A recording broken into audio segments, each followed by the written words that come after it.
Hello, আসসালামু আলাইকুম everyone, welcome to my another blog. আবার একটি নতুন লং ভিডিও নিয়ে আপনাদের মাঝে হাজির।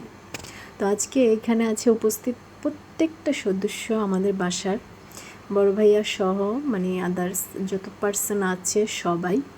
শুধু ছিল না বাড়ির কয়েকটা সদস্য। তো কেন ছিল না, কী কারণে ছিল না, ওইটাও আপনাদের সাথে শেয়ার করা হবে।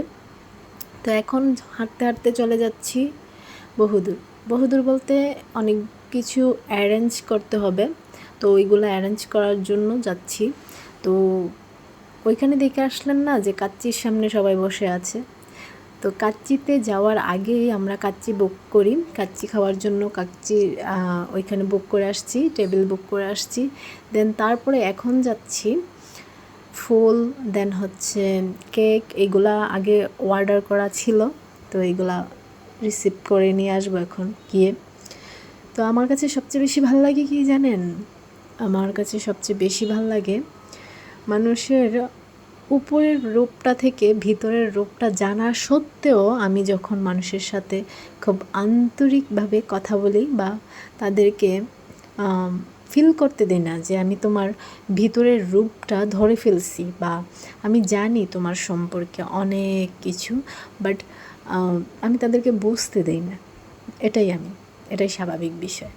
আর সবচেয়ে বড় মানে ইন্টারেস্টিং যে বিষয়টা ওইটা হচ্ছে আপনি যখন ধৈর্য ধরবেন, আপনি যখন বুঝতে পারেন যে আপনার কোন দিক দিয়ে ক্ষতি হচ্ছে বা ক্ষতিকর মানুষগুলাকে জানা সত্ত্বেও যখন আপনি তাদের সাথে বন্ধুসুলভ আচরণ করবেন, তখন আপনার ব্যক্তি জীবনে আপনার নিজের কাছে অনেক বেশি ভালো লাগবে। তার কারণ হচ্ছে আপনি যখন তাদেরকে মেনে নিতে পারবেন না, আপনার আশেপাশের অনেক মানুষই ওইটার দ্বারা ক্ষতিগ্রস্ত হবে। আর যখন আপনি তাদেরকে মেনে নেবেন, তখন আপনার আশেপাশের অনেক মানুষ উপকৃত হবে, ভালো থাকবে, সুস্থ থাকবে। সো এইগুলা চিন্তা করে আমি সব বিষয় মিলাইয়া, দেন পারিপার্শ্বিক প্রত্যেকটা বিষয় মিলে আমি সবার সাথে ভালো থাকি। যারা আমার খারাপ ভাবে বা যারা আমার খারাপ চায়, আমার পিছনে কথা বলে, আমি তাদের সাথেও বন্ধুসুলভ আচরণ করি আর তাদের সাথেও মিশে থাকি। তো অনেকগুলা কথা বলে ফেলছি, অনেক বকবক করে ফেলছি, আর এখন চলে আসছি মিঠাইয়ে। এই মিঠাই থেকে আমরা 2টা কেক অর্ডার করছিলাম, দেন 2টা কেকই আমাদেরকে তারা সুন্দরভাবে পার্সেল করে দিছে। আর মিঠাইয়ের কেক অনেক ভালো, খাইতে পারেন, টেস্ট করতে পারেন। তো তাদেরও একটা প্রমোশনাল ভিডিও করে দিলাম, আর এটার কারণেও তারা আমাকে ডিসকাউন্ট দিছে, তো এটার জন্য থ্যাঙ্কস। তো কেকগুলো কী কারণে নিলাম ওইটাও আপনাদেরকে জানাবো। তো চলেন আগে ফুলগুলা নিয়ে নিই, ফুল নেওয়ার পরে দেন হচ্ছে বাকি কাজ সম্পূর্ণ করব। আর একটা কথা, ফুলের দোকানের সামনে দিয়ে আমার হাঁটতে অনেক বেশি পছন্দ। এই জিনিসটা আমি হাতে ফুল নিতেও মানে নেওয়াতে যতটা মানুষ পছন্দ করে, আমি তার থেকে বেশি পছন্দ করি আমি যখন ফুলের দোকানের সামনে দিয়ে হাঁটি, তখন আমার নিজের কাছে অনেক বেশি প্রশান্তি লাগে। মানে বাহারি রঙের ফুল আমার সামনে আছে, আমি হাঁটতেছি, বিষয়টা আমার কাছে অন্যরকম লাগে, আনন্দময় মনে হয়। তো হাঁটতে হাঁটতে চলে গেছি, এখন হচ্ছে গিয়ে ফুল কেনা শেষ।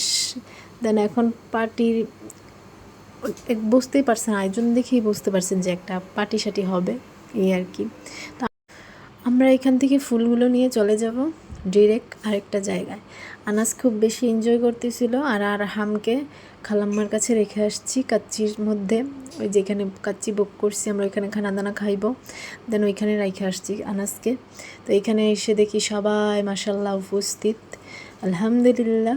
তো সব কিছু অ্যারেঞ্জ করছে, মানে আমাদেরকে কিন্তু ট্রিট দিছে মোর্শেদ ভাই, বাট বাকি সব কিছু মানে গুছাই নেওয়ার দায়িত্ব ছিল আমার। তো আলহামদুলিল্লাহ প্রত্যেকটা জিনিস খুব সুন্দরভাবে মানে গুছাইতে পারছি কিনা জানি না, তবে ভাইয়াদের 26 বছর হয়েছে বিবাহবার্ষিকী। 26 বছরে তারা একবারও কেক কাটে নাই। সবচেয়ে বড় রিজন ছিল আমার এটা যে ভাইয়ারা আজকে কেক কাটবে, আই মিন আমার ভাসুর, দেন হচ্ছে ভাসুরের বউ, আমার বড় যা। তো তার 26 বছর কেটে গেছে একসাথে, তাদের এখনও কোনো কেক কাটা হয় নাই। আর ইনারা হয়েছে নবদম্পতি, আমাদের বাসার ছোট নবাবের বউ। তো তাদের 1 মাস 19 দিন হয়েছিল বিবাহের মানে বয়স। তো মুর্শেদ ভাই যেহেতু চলে যাবে, 1 বছর দেখতে দেখতে কেটে যাবে, এই কারণে তাদের জন্য আমরা একটা কেক অর্ডার করি ভাইয়াদের পাশাপাশি। একজনের ছিল ২৬ বছরের জীবন একসাথে কাটানোর মুহূর্ত। ভাইয়া পড়তেছিল, আমার কাছে বিষয়টা অনেক বেশি ভালো লাগতেছিল। তো তারপরে হচ্ছে গিয়ে আরেকজনের হচ্ছে ছোটো নবাবের হচ্ছে গিয়ে আপনার 1 মাস 19 দিন হয়েছে বিয়ের বয়স। তো তাদের জন্য একটা ছোটোখাটো কেকের মানে আয়োজন করি। তো শুরু থেকে শেষ আর কি, যেটাকে বলা হয়। বড় ভাইয়া শুরু করছে আর মোর্শেদ ভাই শেষ করে দিছে। তো লাস্ট মোমেন্টে আমাদের খানা দানার একটা পর্ব ছিল, আমরা সবাই ছিলাম এখানে আলহামদুলিল্লাহ, পরিবারের সদস্য। মিসিং ছিল মাহিম, দেন হচ্ছে মেজু ভাইয়া। তো তারা যেহেতু প্রবাসে আছে, সো এই কারণে তারা মিসিং ছিল। তো ভিডিওটা কেমন লাগছে, ভালো লাগছে কিনা জানাবেন। আর আপনাদের জন্য ভিডিওটা অনেক দিন আগেই শ্যুট করে রাখা, রমজানের আগে। তো সময়ের জন্য দিতে পারি নাই, সময় হইলেও দিলাম, এই আর কি। ভিডিও ভালো লাগলে লাইক কমেন্ট শেয়ার অবশ্যই। আসসালামু আলাইকুম।